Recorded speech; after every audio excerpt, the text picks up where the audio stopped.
हिंदघोष dictionary के YouTube channel में आप सभी का एक बार फिर से स्वागत है और आप हैं मेरे साथ यानी तरुणा के साथ। आज के वीडियो में हम 25 कॉमन हिंदी वर्ड सीख रहे हैं इंग्लिश में। हिंदी में तो हम उन वर्ड्स को काफ़ी यूज़ करते हैं, पर जब बात हो उनको इंग्लिश में बोलने के लिए कि या फिर बात हो कि उनके लिए कौन सा इंग्लिश वर्ड यूज़ किया जाता है, तो थोड़ी सी हमारी कमज़ोरी पता चलने लगती है।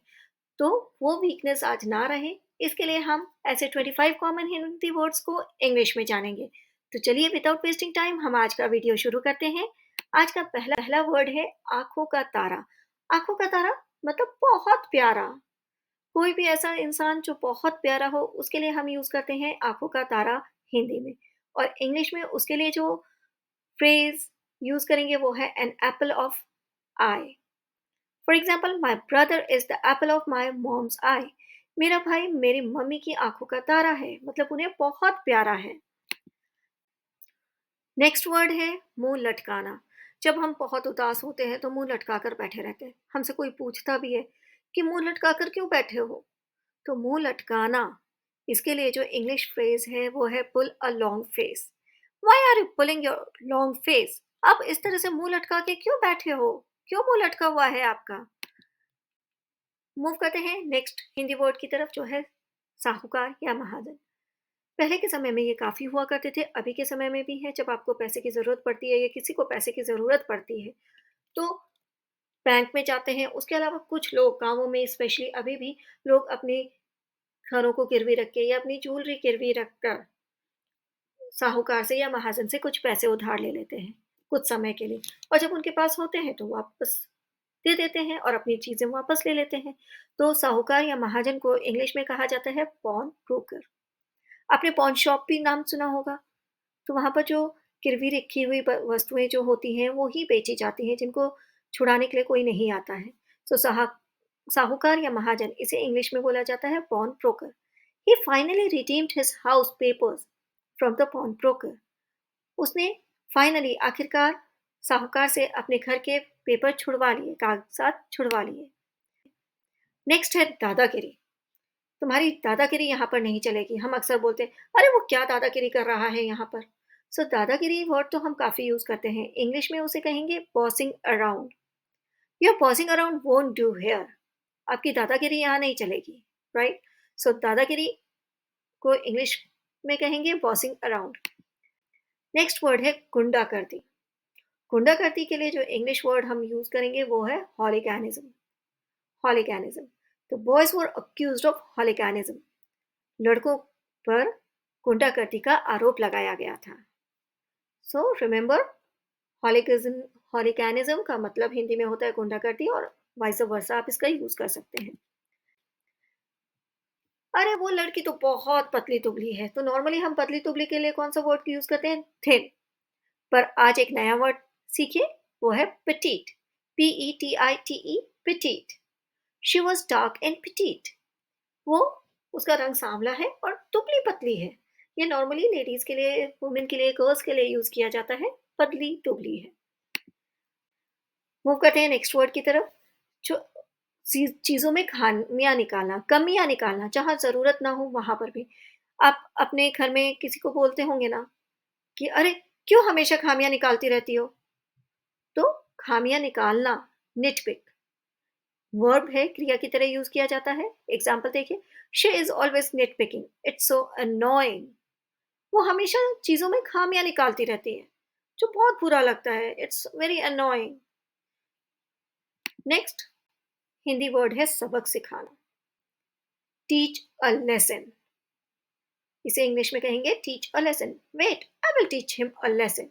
रुको, मैं उसे सबक सिखाता हूँ। तो सबक सिखाना, टीच अ लेसन। बुराई करना, अच्छी आदत नहीं है किसी की बुराई करना, पर इंग्लिश में इसे क्या कहेंगे? बुराई करने को इंग्लिश में कहेंगे स्पीक इल ऑफ। जो फ्रेज इसके लिए आप यूज कर सकते हैं वो है speak ill of. You should not speak ill of anyone. आपको किसी की बुराई नहीं करनी चाहिए। सही बात है। मूव करते हैं नेक्स्ट वर्ड की तरफ, जो है खतरे से बाहर, आउट ऑफ वुड्स। किसी भी खतरे से अगर कोई बाहर है तो उसे आउट ऑफ वुड्स कहेंगे। जैसे the patient is now out of woods. रोगी, मरीज, पेशेंट, मरीज आप खतरे से बाहर है। डॉक्टर आके बोलता है ना उनके रिलेटिव से मरीज के कि अरे चिंता मत करो, पेशेंट अब खतरे से बाहर है, यानी आउट ऑफ वुड्स है। उतार चढ़ाव, मेरी जिंदगी तो उतार चढ़ावों से भरी पड़ी है। सो उतार चढ़ाव, ups and downs. My life is full of ups and downs.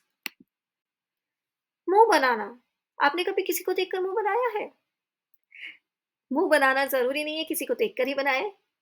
Fun way में भी मुंह बनाया जा सकता है, तो उसे कहेंगे make a face. English word जो है, फ्रेज है, वो है make a face. Don't make faces, मुंह मत बनाओ। कुछ लोग होते हैं ना तरह तरह के मुंह बनाते हैं जिससे आपको हंसी आ जाए। So make a face. मुसीबत मोल लेना, ask for trouble. Why are you asking for trouble? आप मुसीबत क्यों मोल ले रहे हो? होता है ना, कभी कभी हम जानबूझकर मुसीबत मोल ले लेते हैं।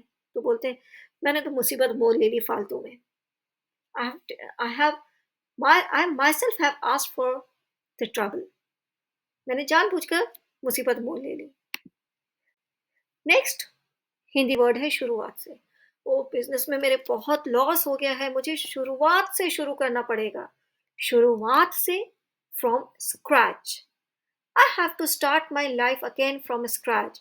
मुझे अपनी जिंदगी शुरुआत से शुरू करनी पड़ेगी, मतलब बिगनिंग से। बिगनिंग का मतलब यहाँ पर क्या हुआ, बचपन से नहीं, मतलब कि आपको एक ऐसी जगह से जहां पर से आप अपना काम, अपनी जिंदगी को दोबारा उठाएं, वापस उठाएं।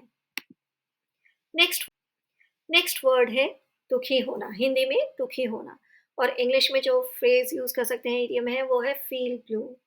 Why is he feeling blue? वो दुखी क्यों है? सो हम नॉर्मली पूछते ना क्यों, why is he sad. So sad को छोड़िए, अब एडवांस इंग्लिश यूज कीजिए, फील ब्लू।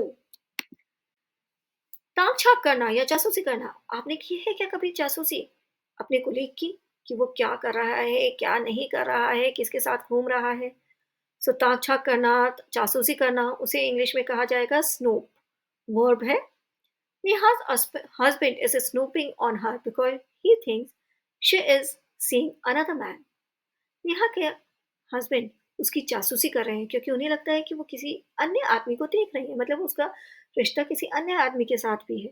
सो ताक झांक करना क्या, अपनी लाइफ को छोड़ के किसी दूसरे की लाइफ में ताक झांक करना, उनके बारे में ज़्यादा ध्यान देना कि क्या हो रहा है। नॉर्मली नेबर्स भी करते हैं कभी कभी ऐसा, तो उसके लिए भी आप स्नूप इंग्लिश वर्ड का यूज़ करेंगे। नेक्स्ट है समझौता करना। ये तो हम सभी वर्ड यूज़ काफ़ी करते हैं, और इंग्लिश भी इसकी काफ़ी ईजी है, वो है compromise. He refuse to compromise his principles. उसने अपने आदर्शों से समझौता करने से इनकार किया। आपने कब कॉम्प्रोमाइज़ किया था किसी चीज़ के लिए? कमेंट सेक्शन में मुझे बताइएगा। नेक्स्ट नेक्स्ट हिंदी वर्ड है कभी कभार।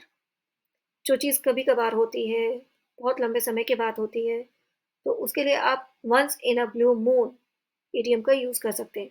She comes here once in a blue moon, वो यहाँ पर कभी कभार ही आती है। तो कभी कभार, वेरी रेयरली, हम नॉर्मली बोलते हैं she rarely comes here. So rarely भी पुराना हो गया, यह बहुत कॉमन इंग्लिश वर्ड है। Once in a blue moon, इसे यूज कीजिए। नेक्स्ट हिंदी वर्ड है अच्छी हालत में या अवस्था में।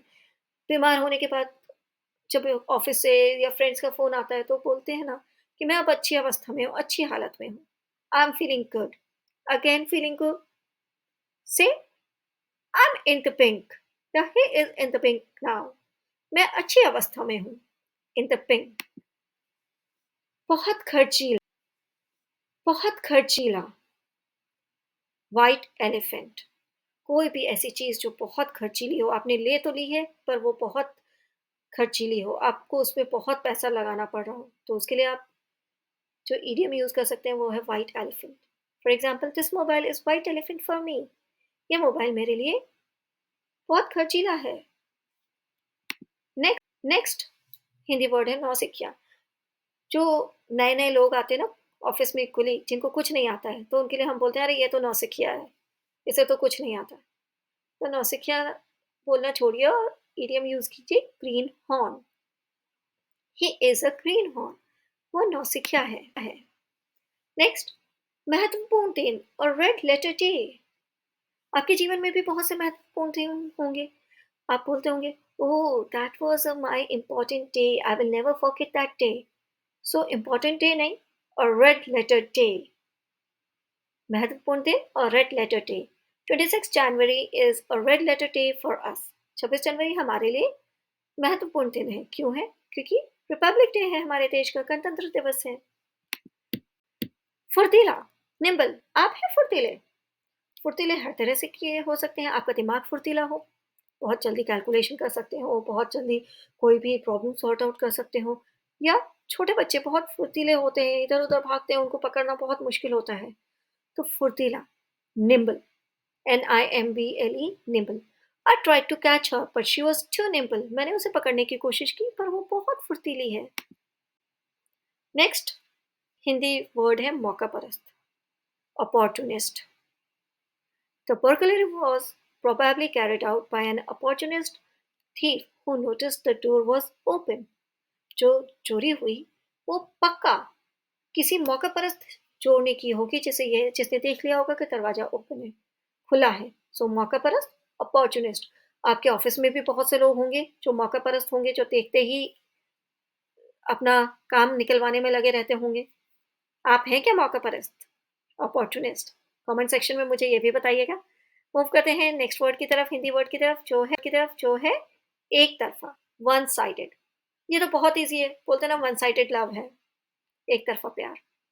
It was a one sided victory, we won 15-0। ये एक तरफा जीत थी, हमने 15-0 से जीत लिया। तो तो ये थे 25 ऐसे वर्ड्स जिनका हिंदी में हम अक्सर यूज करते हैं, रोजाना बोलते हैं। मौका परस्त बोलते हैं, या अच्छी हालत में हूँ बोलते हैं, आंखों का तारा बोलते हैं। ये सब वर्ड्स हम बहुत कॉमनली यूज करते हैं, पर इंग्लिश में कैसे बोलेंगे, कौन सा वर्ड यूज करेंगे, हमको नहीं पता होता। और जो पता भी होता है ना, वो बहुत बेसिक इंग्लिश होती है। जैसे मैंने बोला ना कि मैं अच्छी अवस्था में हूँ, आई एम फीलिंग गुड। तो फील गुड की जगह पे इन द पिंक, ये फ्रेज आपको यूज करना है। कभी कभार once in a blue moon. तो एडवांस्ड इंग्लिश यूज कीजिए अब। तो अगर आपको आज का वीडियो अच्छा लगा तो इसे लाइक कीजिए, शेयर कीजिए, और हमारे चैनल को सब्सक्राइब करना मत भूलिए, क्योंकि तभी आपको हमारे अपकमिंग वीडियोस के नोटिफिकेशन इमिडिएटली मिलेंगे। बेल आइकन को अगर आपने अभी तक प्रेस नहीं किया तो अभी कीजिए, ताकि अपकमिंग वीडियोस के नोटिफिकेशन आपको इमिडिएटली मिले। मैं नेक्स्ट वीडियो में कुछ और ऐसे ही इंटरेस्टिंग वर्ड्स के साथ आऊँगी, हिंदी वर्ड्स को लेकर आऊँगी और उनकी इंग्लिश आपको बताऊँगी। टिल देन इन वर्ड्स की प्रैक्टिस कीजिए, डे टू डे लाइफ में यूज़ कीजिए, और हाँ, कमेंट सेक्शन में मुझे बताना ना भूलें कि आपको ये वीडियो कैसा लगा। मैं मिलूँगी आपको नेक्स्ट वीडियो में। Till then have a nice day, bye bye.